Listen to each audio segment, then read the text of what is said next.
I wanted to be an artist, I wanted to be a novelist, I wanted to be a fashion designer.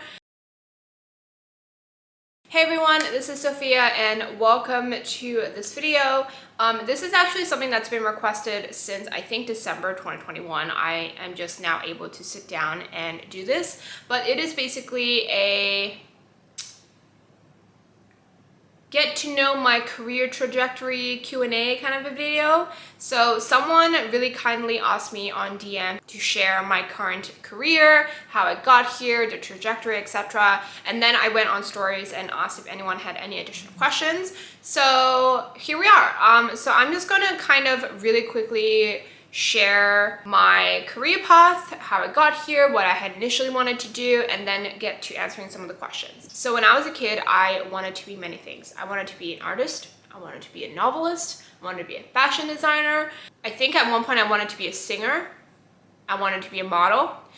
And as you can tell from that entire group, I was really into a creative job. Now, I'm Asian. My parents, obviously, as fully Asian immigrant parents, they did not want me to go down that path. They just constantly shot me down. They told me I wasn't talented enough. They said, you know, it's not really a good career choice because you're not gonna be able to make a lot of money if you're not successful, etc., etc. Fast forward to high school, I actually did a summer program and I took a bunch of psychology classes, and that was a moment that I fell in love. Like, I cannot even explain to you that moment, that sense of peace that I had when I took my first psychology class. That was a moment that I was dead set on studying psychology no matter where I went. And actually, when I was looking into colleges, I specifically made sure to look into their psychology programs to make sure it was a good program, to make sure it was reputable, it had the classes I want to take. Once I got to college, for those of you who don't know, I went to Smith College in Northampton, Massachusetts. They had an amazing psychology program. So I was very excited. I basically declared my major end of first semester, not even the end. I think I did it right before like Thanksgiving, or maybe right after Thanksgiving. So it was like it was near the end. I wasn't like, the semester hadn't even been over yet. I hadn't taken my finals. I already declared it. I was honestly probably one of the first to declare it. Second semester, first year, I took an economics class for fun. Same feeling, fell in love with it and decided to go for it. Decided to double major because they mix really well. When I was looking at the classes, just the combination of them really fit really well. And also I had zero intentions of studying abroad. So I knew I would be able to finish all the classes. I basically planned it out like year after year. And I think I was actually done with my psychology major by maybe like middle of junior year, and then I had a few more classes left for economics. The reason why I initially was really interested in majoring in psychology was also because the dream job I had at the time was industrial organizational psychologist. It's really hard to explain what that role is, so if you're interested, I definitely just recommend you Googling and going on Wikipedia. But essentially how I interpreted it was, you're a consultant to companies, you go around and do workshops with their employees, behavior workshops, that kind of stuff. To me, that was exciting, and even now just saying it, like I would be happy to have that job. Problem with that job is you have to go to grad school, and I hate school. I cannot stress that enough. I hate school. I hate school, but at the same time, like, I love learning, but I hate the tests, I hate the grades part of school. So to me, that was a problem. Towards the end of college, like senior year, I started having initial crisis that everyone as a freshman would have. So everyone as a freshman would always be like, oh my God, I don't know what major to do. I never had that. I basically bypassed that, and I thought I was lucky. Until senior year hit, when everyone around me knew what they wanted to do, and I was like, I have no idea what I want to do anymore. Obviously, I wasn't the only one, but to me, it felt like I was the only one, right? That's where I was senior year. I'm gonna rewind it again. After I applied to colleges, that like semester, like in high school, if you've been through it, you know. If you haven't, then this is your warning, I guess. That semester, I took a lot of AP classes, so most of my AP professors were like, okay, you already took your AP exams, I have nothing left to teach you, there's no reason to really teach you anything, so like it's semi like free period, and I was bored. I'm a person who cannot sit still, so I needed to do something. And at that time, I was really heavily into makeup. I was following Tati Westbrook, the OG makeup guru, nonstop. So I was like, you know what? I can blog about makeup. So I started blogging. And then I started slowly getting into fashion, and then I started fashion Instagramming. Like, I don't even know if I'm gonna find you a picture, but if I can, here's a picture of what I used to post. That was like almost 10 years ago of Instagram, so don't judge. Anyways, I really loved it. So throughout college, I kind of continued it. There was a certain point in college where I considered like really trying to become a full-time influencer. I never made it, but I really wanted to, like genuinely worked my butt off to be able to do it. It stressed me out. Like after a while, it did not make me happy anymore. And that's like a whole other thing. If you want me to talk about like the behind the scenes of being an influencer, let me know. But yeah, no, that was not it. But basically by the time I got to my existential crisis as a senior, I realized that I wanted to be behind the scenes of influencers. I wanted to be the person like sending out campaign requests, and I wanted to be the person who basically like a campaign manager.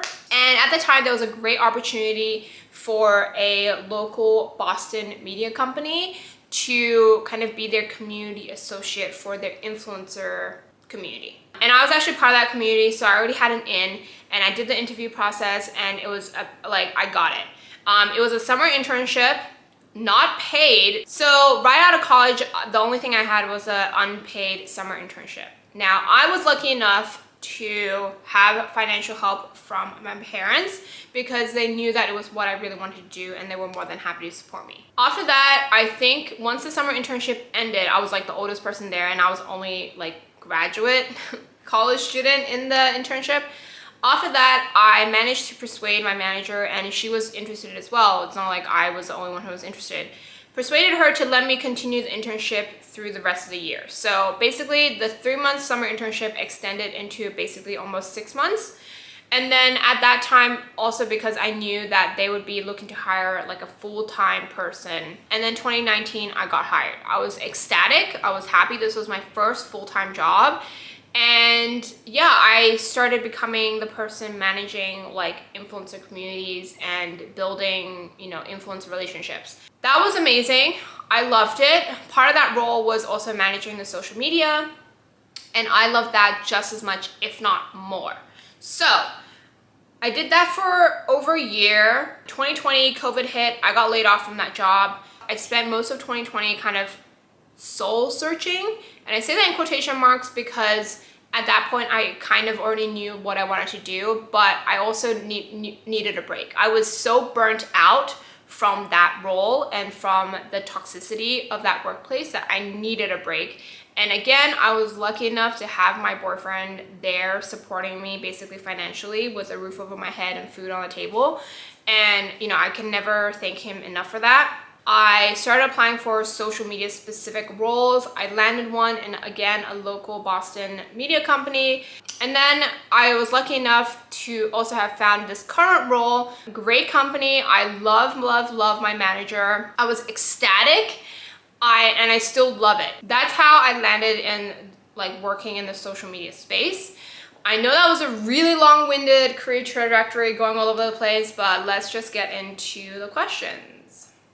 Okay, how did I land my current job? Answer that. Interview preparations. I would recommend for interview preparations, especially within the role of social media, is do your research. So what I mean is whatever role you're like interviewing for, make sure you go through their social media. That is a really good indication of maybe what kind of questions they will ask you. And sometimes they might even ask you like, oh, what would you change? What would you do differently? What would you do new? So have those answers already prepared, because that will prevent you from having to think on the fly.